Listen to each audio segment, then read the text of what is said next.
Ladies and gentlemen, good day and welcome to Apex Frozen Foods Limited Q1 FY24 earnings conference call. As a reminder, all participant lines will be in the listen-only mode, and there will be an opportunity for you to ask questions after the presentation concludes. Should you need assistance during this conference call, please signal an operator by pressing star then 0 on your touchtone phone. Please note that this conference is being recorded. I now hand the conference over to Mr. Chaudhary Karuturi. Thank you, and over to you, sir. Thank you, Neerav. Good morning, everyone, and thank you for joining us on this investor call for the first quarter of FY24. With us on the call today is Mr. from our finance team and Stellar IR advisors, who are our investor relations advisor. We have uploaded the investor presentation on the website of the stock exchange, and we hope you have had a chance to go through it. Let me begin by going through the numbers for the quarter first. So the net revenue came in at rupees 2.538, to 253 crores, and grew by around 20% quarter on quarter, in line with the seasonality factor, where usually the Q1 and Q2 has, and thereby with volumes 1,447 metric tons, which is a 21% quarter on quarter growth. In comparison to the same quarter of the previous year, there was a volume decline of 8% year on year and a realization decline of 14% year on year to rupees 697 per kg of exported product. This can be attributed to a high base with regard to the Q1 of FY23, which was also our highest ever quarter. But importantly, but due to the subdued demand from our key and main market, USA. Just to reiterate, on the balance sheet side, our debt continues to decline as we judiciously use our surplus cash flows to deleverage our balance sheet. Our working capital cycle too is seeing good improvement.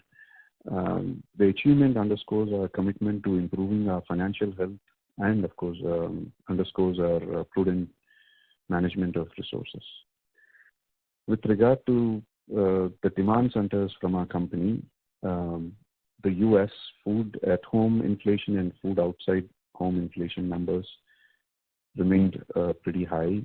This had a dual impact. The demand fell while the retail prices remained high, causing inventory buildup at distributors and stores.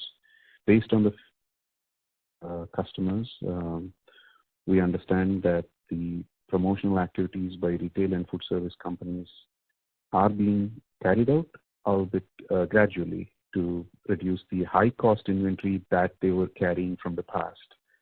So we understand that this situation is easing slowly and should be better in the next couple of quarters, at least towards by the end of the calendar year, as we look forward for the holiday period. Hopefully the consumption also would be improving during that time for the holiday sales, considering that most of the lower priced products are available at the disposal of the consumer base. Well, once the inventory backlog is cleared, which is in the process, we are cautiously optimistic that we should see a revival in the demand.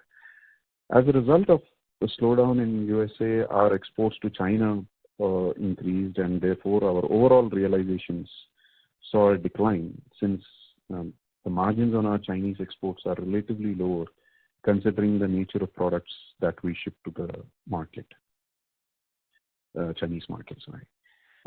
And our exports to the EU continued. However, just like more developed markets, there is still some hangover of the inflationary pressures. However, we have been working, and we have been quite reasonably successful in growing our sales to the EU market, especially locking in some contracts with supermarket chains who were not there with the company in the earlier years. So we are also, this in a way is also is the result of our focus to diversify our markets too. So that we are working in that direction, and definitely, yes, we definitely consider European markets and European countries market, as well as the United Kingdom market for us as the key markets for us, and slowly seeing a steady growth there in terms of at a global level. Of course, Ecuador shrimp supply, the shrimp supplies continue to add some pressure on realizations. However, from a competitive positioning perspective, India is still ahead both on costs as well as value-added products. We are hopeful that this combination of factors eases out over the next couple of months, and we should have a better second half of the year, of course, subject to the supply situations with regard to the stocking at the ponds and also the availability of the shrimp supply. To address these challenges and, of course, to ensure the optimal utilization of our facilities, we have taken steps to explore the new markets, which I have just explained, mainly focusing on markets outside USA and focusing more on the Europe and UK market also. This strategic move will not only diversify our revenue streams, but also enhance our resilience in the face of the market fluctuations. However, it's important to note that while we are entering these new markets, we remain cautiously optimistic about the overall market scenario. This applies to both demand trends and supply of raw shrimp, which I just explained, especially considering the complexities surrounding shrimp production in India. In conclusion, while the past year has presented its share of challenges, we remain committed to adaptability and growth. We are actively navigating the various market dynamics by expanding into new markets and working on improving efficiencies of our operations. And thank you very much. And I now open the floor for the questions. Thank you. Thank you very much. We'll now begin the question and answer session. Anyone who wishes to ask a question may press star and one on their touchtone telephone. If you wish to remove yourself from the question queue, you may press star and two. Participants are requested to use handsets while asking a question. Ladies and gentlemen, we will wait for a moment while the question queue assembles. Participants, you may press star and one to ask a question.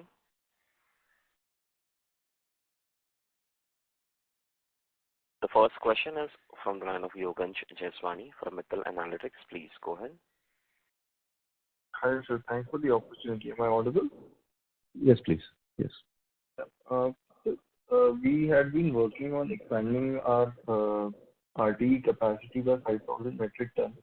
I think in one of the presentation slides, it mentioned that by end of May 23, it got commissioned. So could you just share a little bit more about on this in terms of production that we saw during Q1, or the entire production of it will get streamlined from Q2 onwards? And for the year FY24, how much are we expecting to do from the RTE? As you mentioned, and it is a fact that we have commercialized the production towards the end of May, and almost in June we started the commercial production. The impact of that, of course, is more to be effective from Q2 onwards. And in the present scenario, the way the markets are, and like we have emphasized in the past too, that our focus definitely will be to utilize that capacity in a much optimum manner, even if it means that in the reduced market scenario, we would definitely focus on utilizing that capacity more. And typically the RTE products go mainly into, and actually majority, almost all of it goes into retail and supermarket chains only. And it's very, very, it's with regard to the food service chain. Sorry to interrupt you, but we are losing your audio. Sorry, can you hear me now? Hello? Yes, sir. Hello? Yes. Typically, the RTE products are mainly taken by the retail markets or supermarkets, and it is less by restaurant chains or food service markets. And with that, we are actually working with some of the retail markets very carefully to ensure that we lock in with regard of the RTE products for the sizes which we have available in our supply market.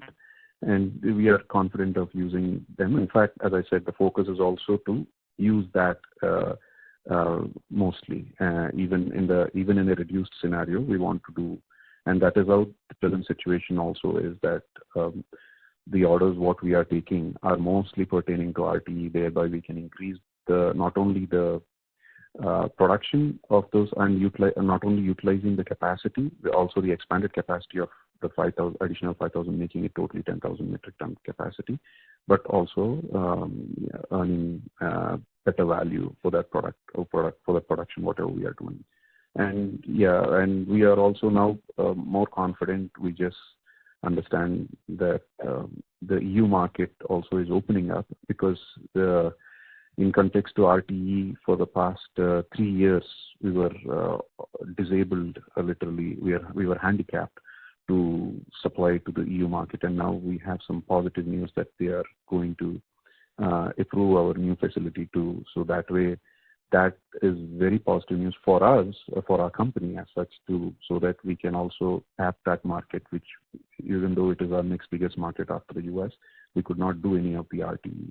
So I think both of them, our capacity coming into play as well as this new market opening up positively very soon, is going to help us in utilizing the RTE capacity of 10,000 metric tons to an optimum level of at least 7,000 to 8,000 tons in going forward. That is the optimum utilization at the best, and we look forward to use it in phases based on the market conditions and of course supply also.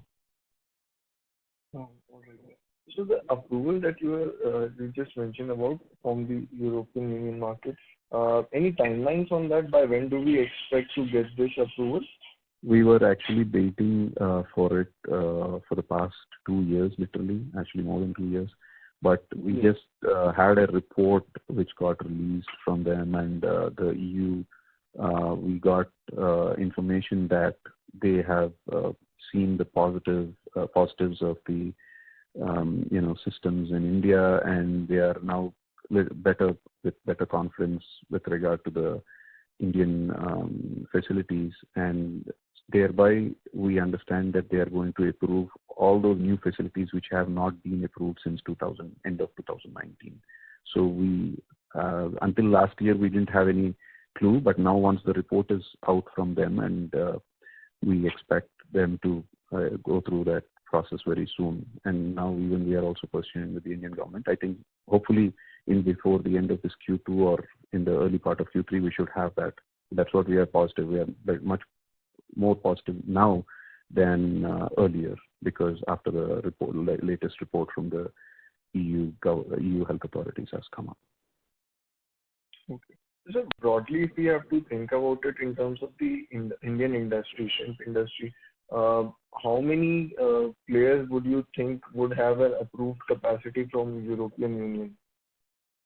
Are those numbers too few and that market is just opening up, or there are fairly bigger players who have exposure to it? No. See, the market has been there all the time. It is our existing customers who are currently sourcing those products from some other countries, some other nations, whether it is Vietnam or Indonesia or some extent from Bangladesh, example. They have been doing that, and they were looking forward for our products. Like, they already buy ready to cook products from our company, and they also wanted to add the ready to eat products also from us. Because they know that we have the certification processes, and we have a consistent relationship which we have built with them. Unfortunately, because of the pending regulatory approval process, which was in like hanging in the air between the two governments. I mean, India and EU Commission that got stalled, and both the customer as well as the various customers in the EU as well as our company were eagerly waiting for this to get over so that we could also get these products, because currently we are already delivering to all the retail supermarket requirements, and we started adding more, but we were severely handicapped with regard to shipping our ready-to-eat products there. So the market was already there. So it's not like it's a new market which is being created. But with our competitiveness in general and also the consistent quality which our company has and our dependence of our customers on our products and their confidence which they have in our products, we were working with them. And it's not like it's a new market and we are tapping up something new. That market is already existing.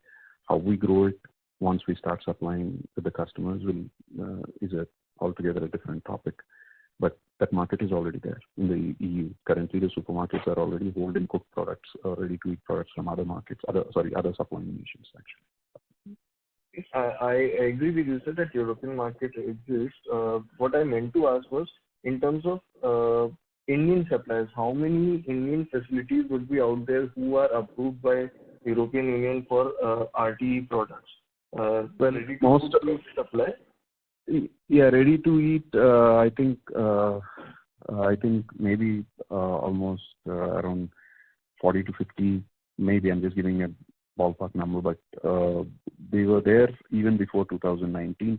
But it just depends on where the suppliers or the processing facilities are focused on. So if a significant part of these facilities are focused on, remember these facilities are located all over in India, and it depends which markets they are focused on. If they are mainly focused on US, or also some of those facilities produce mainly the sea caught, wild caught shrimp, which they produce as salad shrimp for other markets like Middle East or Europe also.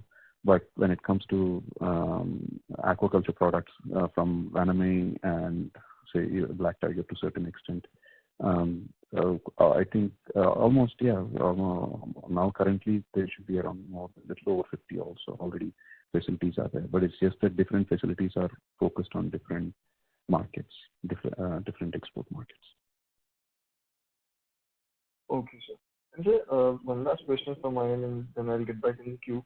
So, if we look at the trend of last couple of years, we did see that in US we faced extensive high competition from Ecuador, and we did lose some market share to them. And our expectation as an industry was that as and when the China market opens up, Ecuador business will shift back to them and the US business will come back to India.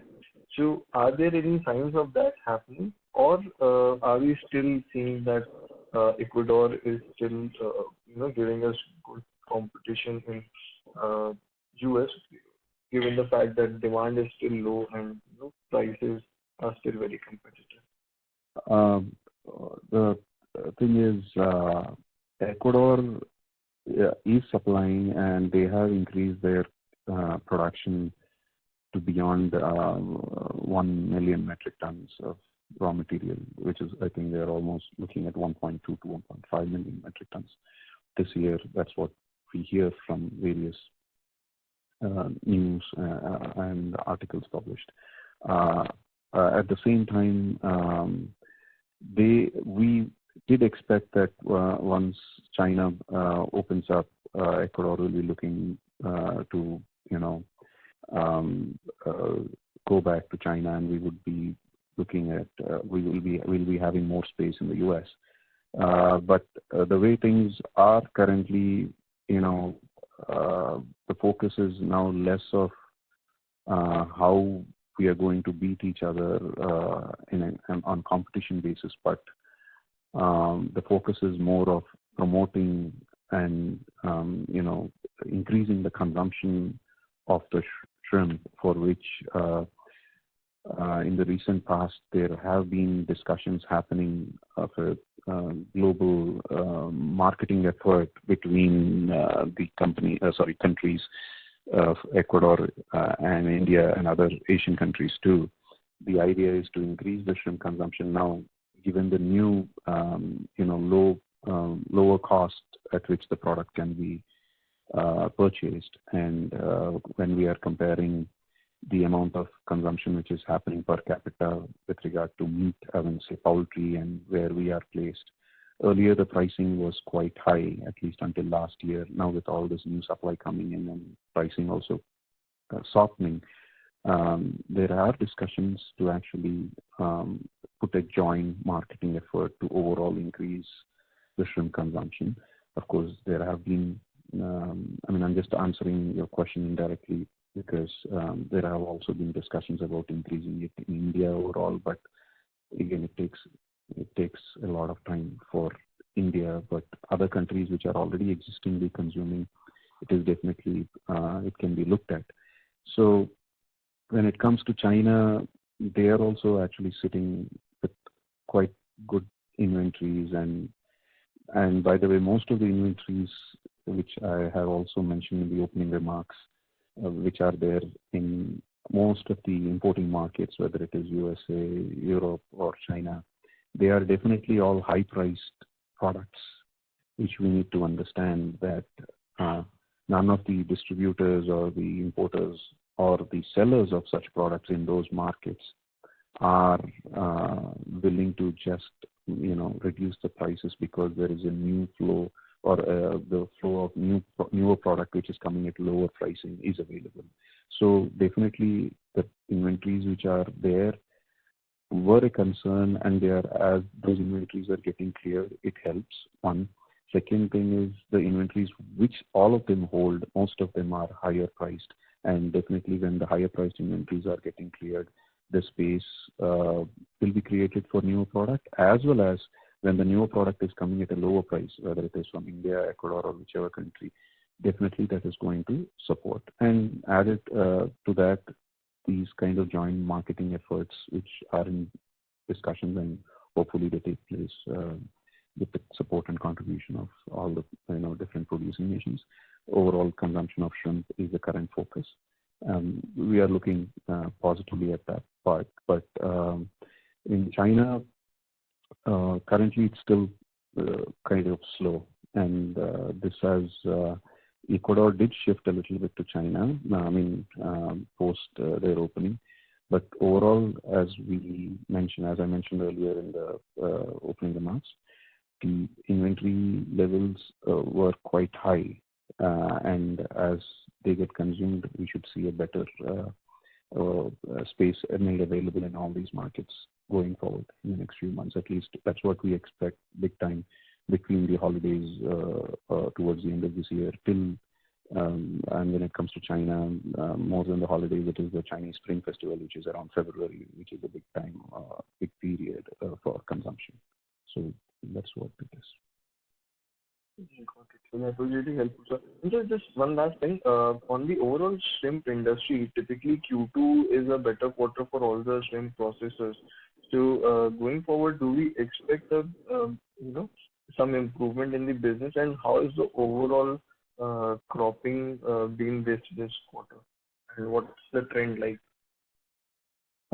In the Q2, generally, like you said, because as you know, keeping aside quarters of the Indian financial year or the general calendar year, typically the tropical climate and the period of May, June, July, August typically are a good time for production to happen. That is why historically we always see Q1 and Q2, and typically the first half of the year being better performance period during the Indian financial year. That's what we see in our industry. And in this year, however, Q2, there are some issues which we kind of foresee with regard to supply. The stockings have been kind of not aggressive like they have been in the past. Remember always that it is the demand which motivates the supply, right? So naturally, when the demand is slow, or it has been kind of going at a slow pace, definitely that will also have an impact on how the supply is made or made available or created. So definitely the slower demand during the end of last financial year and during the Q1 of the current financial year does have its impacts or ramifications on how the supply is being made available. And we do see that there are farmers who have been going for stocking. The delayed rains, or rather delayed monsoon in the south of India, also gave us a good supply continuously for the past 2 to 3 months, at least 2 months especially. And the sizes were also growing. We have bigger sizes which have been made available, which was not the case earlier because of the dominance of Chinese demand in the past. So most of the farmers were focused on smaller sizes, which is not the case now. They are also focusing on medium and larger sizes, which is a big change in the approach and attitude of the primary producing community. And so in the Q2, however, we see that there could be certain issues on the supply side, as the stockings are not the same like they were in the earlier year or the past few years because of how the demand has been. But definitely the farmers or primary producers who have been consistent in their activity have been stocking. So that way we are okay. We expect product to be there for sure. But we wouldn't say that we will be, doing same numbers or same volume, rather, like what we did in the first half of last year. I mean, that is the fact. That is a fact, actually. So definitely it will be a little bit subdued in relation, naturally, as I said, it's in relation to the demand. The demand, the supply moves in tandem to the demand. So that is the current status. Got it. So that was really helpful. Thank you, and all the best. Thank you. Participants, you may press star and 1 to ask a question. Next question is from the line of Ranodeep from MES Capital. Please go ahead. Yeah, thank you for the opportunity. So I wanted to understand the dynamics for the shrimp sector, as we've seen labor charges going up, and so has been the feed prices. But on the other hand, the selling prices have been going down. So when do you see these trends reversing, and what are the projections in near term? In the current year, of course, as we have been giving a conservative outlook, even though we did plan in a big way for the current year in the late part of last year during Q4.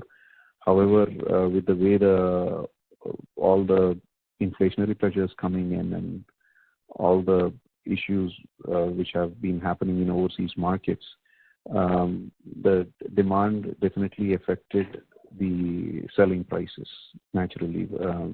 And the demand, should we say, was it a slowdown of the demand, or whether it was more supply and more product made available, thereby basically the demand did not pick up, or rather it did not go on par with how the supply was being made available for various reasons and multiple factors, whether it is the stoppage of the monies which people were receiving in markets like US from the government during COVID, whether it is the factors like that, or whether the supermarkets and other food service chains were having inventories of other more expensive products like crab, and they were more focused on promoting those products.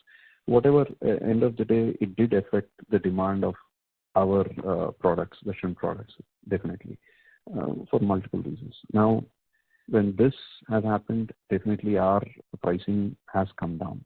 Now, when it comes to the production side, we wouldn't be able to comment much on the feed prices because you just mentioned that. But when it comes to labor costs, of course, we are focused on how we produce and efficiently, and we manage our costs to the best possible.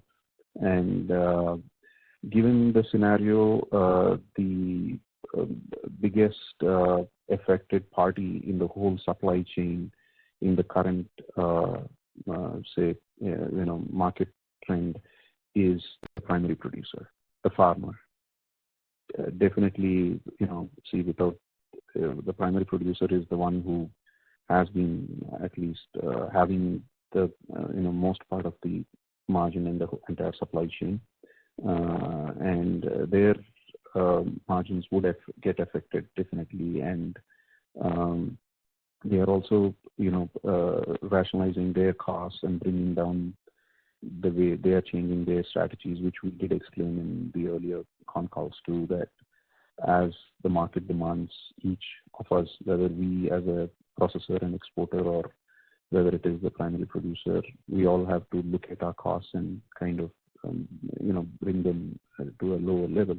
Whatever we can bring them, like, so for example, if the stocking densities at the pond level is coming down, naturally the energy requirements or the amount of feed which is used or the labor required, naturally all that will be coming down. And also slowly Indian side, when the costing actually of the labor actually really increases significantly, already some of the farmers or primary producers have already moved to automatic feeders and all that, and which is, by the way, very dominant in countries like Ecuador. India is also has been moving, but quite slow in that direction with regard to automation and reducing, depending less on manpower. We can't zero the manpower, but it will be there. And same is the case with regard to processing, where we do bring in newer equipment to produce the products in a much efficient manner, just not freezers and cookers, but also the material handling equipment. So the idea is that we can any sort of inefficiencies due to the manpower and thereby increasing our cost, to mitigate that, we would be focusing on these sort of measures.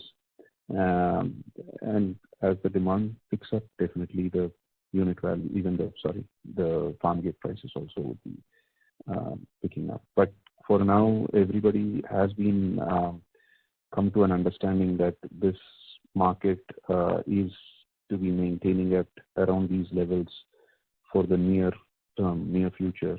So thereby, within that market scenario, within those pricing, within the farm gate prices, whether it is a primary producer or we as a processor, we are working out in bringing down our costs. And if you see, our costs actually have come down. The reason being, we did have earlier, we used to have a lot of casual workers also who were there, and now we have minimized those workers and whoever are there, and we are trying to do better with lesser number of people. Otherwise, we cannot bring down our costs. Because you pointed out the cost of labor. So it has not increased significantly, but at the same time, we are also focused on bringing out better efficiencies out of them. So thereby, we can kind of keep the costs to a reasonable level. But we still have to look out for an increase in the demand from the overseas markets. Until then, we'll have to carefully plan our production with the current infrastructure and manpower available with us. Sure. Fair enough. My next question, sir, was in terms of is Russia emerging as a big market for us to export shrimp? I'm asking this with the backdrop where I think a few months ago we had some reports where Russia's X5 group was looking at importing some 8,000 tons of shrimp. So is Apex looking at Russia as a big market? If yes, any news on that?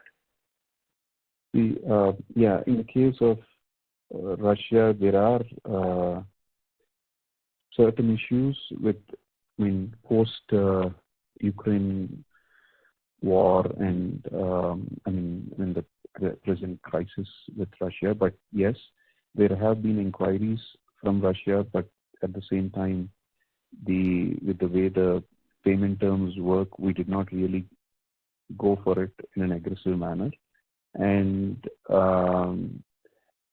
one company saying they want to say they are likely to buy 8,000 metric tons it's basically over a period which they focus on, whether it is 8,000 or somebody says 5,000 tons. It's over a period, and it all depends on how markets react, and which we all know in today's situation, inflation is there everywhere, in all the areas. So I don't know how well they are actually reacting to the market conditions. But currently we are open, and we have been discussing with some players in Russia, but we have not made any great strides with regard to growing the Russian market. However, when we compared it, that's why our focus was more on the Europe side, and now we are also having some East European countries which have been sending us inquiries. But the major importing markets for shrimp products will be USA and China, and followed by EU. These will be the major ones, and rest all of them, for volumes what we talk or our company speaks, they wouldn't, or the other markets wouldn't be a significant market as such. But still, we are not, as we are focusing to diversify, we are not leaving any markets untouched. As I mentioned, even East European area we are looking at, where we can do a decent or reasonable volume, if not very high volumes. So we have been approached, and we are also establishing contacts. That's how we are working on currently. Both, even though you mentioned Russia, I kind of more responded with regard to East European countries. Sure. Thanks for that update, sir. My last question, sir. Have you seen any incremental market share gain at a global level? See, overall, we understand that there's a demand shrinkage that has happened, but have we at an overall basis, have we gained market share? And if you can just give us the statistics in terms of what is our market share in the global side. I'm sorry, your question was related to India growing its market share? Is that what you said? No, sir. At a global basis, what has been India's market share? That was the first question. And have we seen any incremental growth of India's market share going up at a global basis? My next part of the question was, what is the market share of Apex at a global basis? The first question, India's market share did not grow, because you also need to understand we got staggered down at 1 million or lesser metric tons of production, right? And parallelly, then you also hear that producing nations like Ecuador are increasing 1 million or beyond 1 million, 1.2, 1.5 million metric tons. The question of India increasing its market share actually does not arise. There are only two ways we increase our market share. Either we increase our production, thereby we supply to, existing nations as well as existing markets as well as other new markets. Or the other way is the rest of the players in the world, other producing nations, fall down in their production. Now, in our case, in the present case, we are all aware is that Ecuador has been increasing its production, and whereas our production kind of got stagnated, or rather quite saturated at some certain point. So the question of increasing our market share doesn't really take place. That is to answer your. But the point here is to maintain the current market share is the key aspect. That is the immediate requirement. Where one of the earlier, I think the earlier participant had asked whether, whether we are actually, how do we ensure that our market at least maintains, so because that is more key, especially when you have a country like Ecuador increasing its production. So that is one part. Second part is regarding the company. When you asked, did we increase our market share? Our volumes overall have dropped compared to last year's quarter.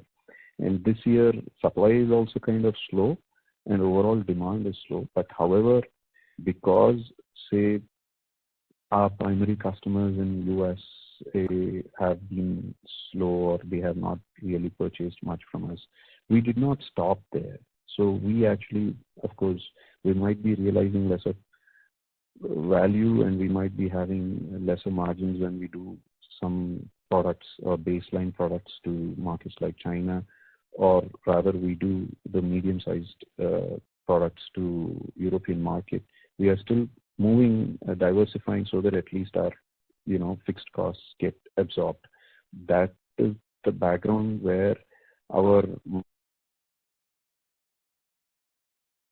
even if the US market share has fallen down for us. So I think I answered both your questions, both in the perspective of the country as well as our company. So Sure. Thank you so much, sir, for patiently answering and giving a detailed overview. Thank you and wishing you all the best luck for the next quarter. Thank you. Participants, you may press star and 1 to ask a question.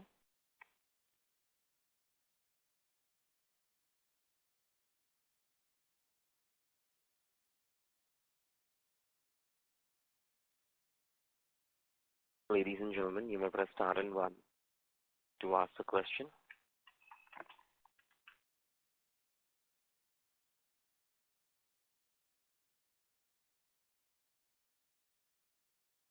Anyone who wishes to ask a question may press star and 1.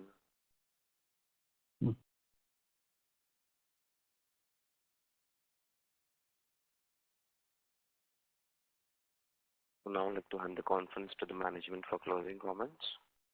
Yeah, thank you. So thank you very much to one and all for making it to our call of the Q1 FY24. And we thank you for your patience hearing about the updates. And for any further queries and clarifications, you can always reach out to us on IR, email address ir@apexfrozenfoods.com. And thank you, one and all. Have a nice day. Thank you very much. On behalf of Apex Frozen Foods Limited, that concludes this conference. Thank you for joining us. You may now disconnect your lines.